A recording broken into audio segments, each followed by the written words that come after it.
RBSC class 11th के English में composition यानी राइटिंग सेक्शन में एक टॉपिक है आपका लेटर राइटिंग का।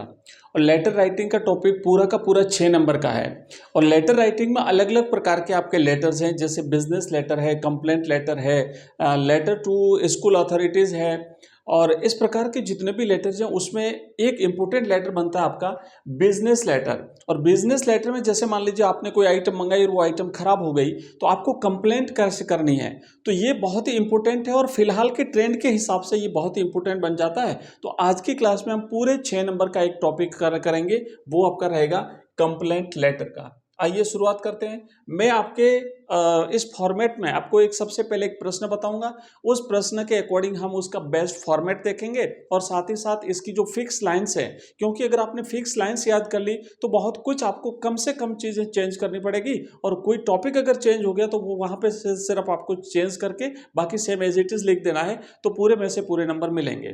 देखो प्रश्न क्या लिखा हुआ है कि बिजनेस लेटर, बिजनेस लेटर में क्या करना है, कंप्लेंट करनी है किसी आइटम के डिफेक्ट होने पर।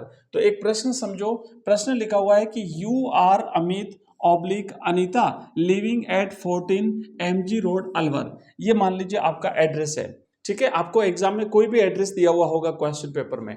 आगे क्या लिखा हुआ है, you bought a washing machine from Mrs Gupta electronics Alwar. आपने अलवर के एक मैसर्स गुप्ता इलेक्ट्रॉनिक्स से एक वॉशिंग मशीन परचेज किया था। It is not working properly. अब ये वॉशिंग मशीन सही ढंग से काम नहीं कर रहा है। राइट अ लेटर, आपको एक पत्र लिखना है, letter of complaint to manager asking for replacement. आपको उस मैसर्स गुप्ता इलेक्ट्रॉनिक्स के मैनेजर को उस वॉशिंग मशीन के रिप्लेसमेंट को लेकर के एक आपको लेटर लिखना है। दोस्तों बहुत ही इंपॉर्टेंट प्रश्न होता है, मैंने आपको इसे हिंदी में आपके आसानी से समझ में आ जाए उसके लिए साथ में हिंदी में पंक्तियां लिखी, मैं एक बार पढ़ लेता हूं कि आप 14 MG रोड अलवर में रहने वाले अमित या अनीता हैं। आपने गुप्ता इलेक्ट्रॉनिक्स से एक वॉशिंग मशीन खरीदी थी जो ठीक से काम नहीं कर रही है। मैनेजर को इसे बदलने के लिए यानी रिप्लेस करने के लिए एक शिकायती पत्र लिखिए। आइए दोस्तों शुरुआत करते हैं, कैसे बेस्ट तरीके से आपको एड्रेस लिखना है, फिर उसके बाद डेट लिखनी है, फिर उसके बाद फिर से आपको प्राप्त करने वाले का एड्रेस लिखना है, बीच में क्या फिक्स लाइंस रहती हैं जो आप टॉपिक बदलने पर केवल वो लाइंस बदलेंगे, और लास्ट में आपको कैसे लिखना है। तो इस फॉर्मेट को अगर आपने ढंग से सीख लिया दोस्तों तो पूरे 6 में से 6 नंबर आपके मिल जाएंगे आपको। हमने इसे अलग अलग कलर में दिया है, जो आसमानी कलर की लाइन्स है वो आपकी फिक्स लाइन्स रहेगी, मैं भी आपको इसमें बताऊंगा। जो केवल पीले रंग वाली लाइनें हैं वो आपको बदलनी है। सबसे पहले लेफ्ट साइड में, जैसे मान लीजिए ये आपके सामने एक पेज है दोस्तों, तो इस पेज में आपको लेफ्ट साइड में यहां पर पहले एड्रेस लिखना है। 2 से 3 लाइन में लिखा जाता है, वो एड्रेस आपका खुद का होता है। और ये पीली लाइन में लिखिए, इसका मतलब है कि ये आपको बदलनी है अगर परीक्षा में दूसरी आती है तो, क्योंकि अभी हमारे क्वेश्चन पेपर में दी हुई है कि आप 14 MG रोड अलवर में रहते हैं, तो ये हमने यहाँ पे लिख दिया, ये आपका एड्रेस हो गया। आपका एड्रेस का मतलब है कि जो पत्र लिखता है ना, उस पत्र लिखने वाले का एड्रेस पहले लेफ्ट साइड में आता है।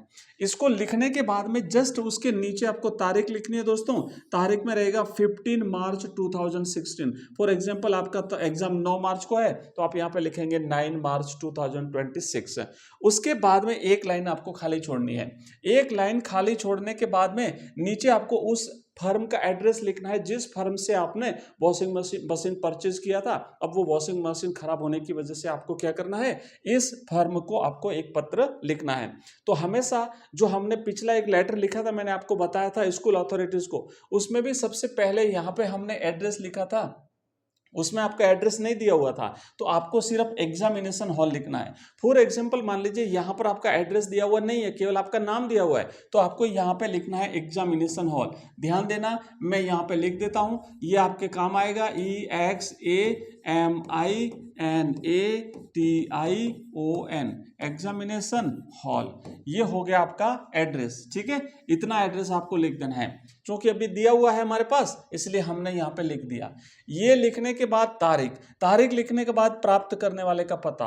ये आपको सब कुछ क्वेश्चन पेपर में दिया हुआ होगा, आपको तो खाली फॉर्मेट में प्रिंट करना है, फॉर्मेट में लिखना है। उसके बाद एक लाइन खाली छोड़नी है दोस्तों, इतनी लंबी जो हमने ज़्यादा स्पेस रखा है इसका मतलब एक लाइन खाली छोड़नी है। और फिर हम लिखेंगे सब्जेक्ट। हमने पिछले वाले क्वेश्चन में पेपर में भी लिखा था सब्जेक्ट, और यहाँ पर भी हम लिखेंगे सब्जेक्ट। सब्जेक्ट में क्या लिखना है आपको? Complaint regarding defective washing machine. अब इतना तो फिक्स है, यहाँ से लेके यहाँ तक तो फिक्स है। अगर बिजनेस लेटर में कंप्लेंट वाला लेटर है ना, तो ये हमेशा फिक्स रहेगा, कंप्लेंट रिगार्डिंग डिफेक्टिव। और पीछे आपने अगर वॉशिंग मशीन परचेज किया है तो वॉशिंग मशीन आएगा, अगर आपने आटा चक्की परचेज की है तो आटा चक्की आएगी, अगर आपने एसी परचेज किया है या फैन परचेज किया है, जो भी इलेक्ट्रॉनिक आइटम परचेज किया, बस केवल आपको यहाँ उसका नाम लिखना है।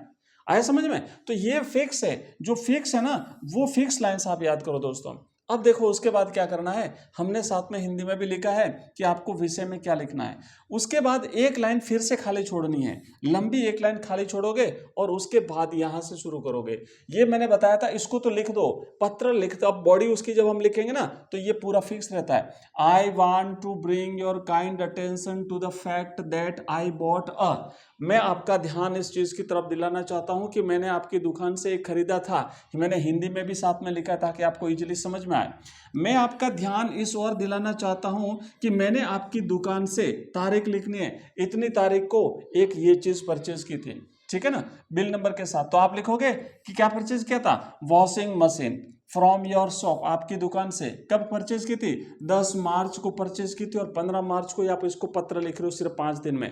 तो आप जिस तो तारीख ऊपर लिख रहे हो ना, उससे थोड़ी बैक तारीख लिखना है। तो यहाँ पे 10 मार्च वाइड कैश मेमो नंबर, ये बिल्कुल सेम है, इसको आपको एज इट इज याद कर लो, और अपने हिसाब से यहाँ पे कुछ भी 501, 201, 305, 410, 450, कुछ भी यहाँ पे एक नंबर आपको लिख देना है।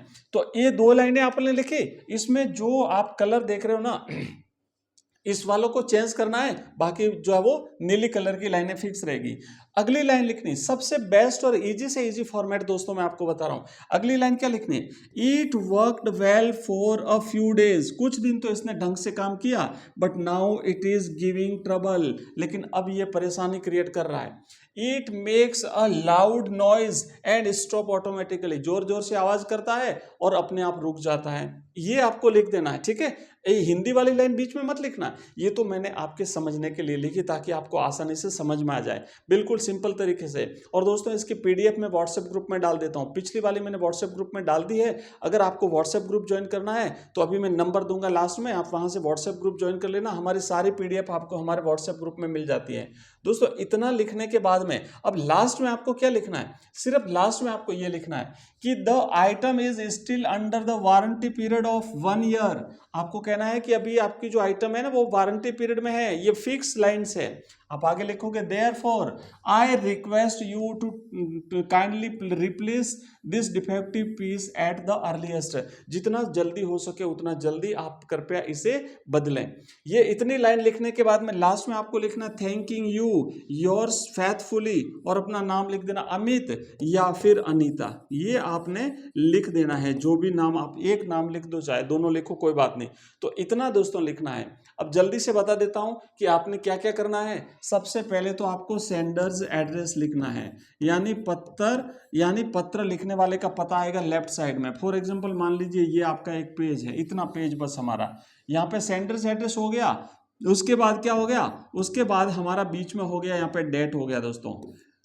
उसके बाद हमारा डेट हो गया, डेट का फॉर्मेट मैंने आपको बता दिया।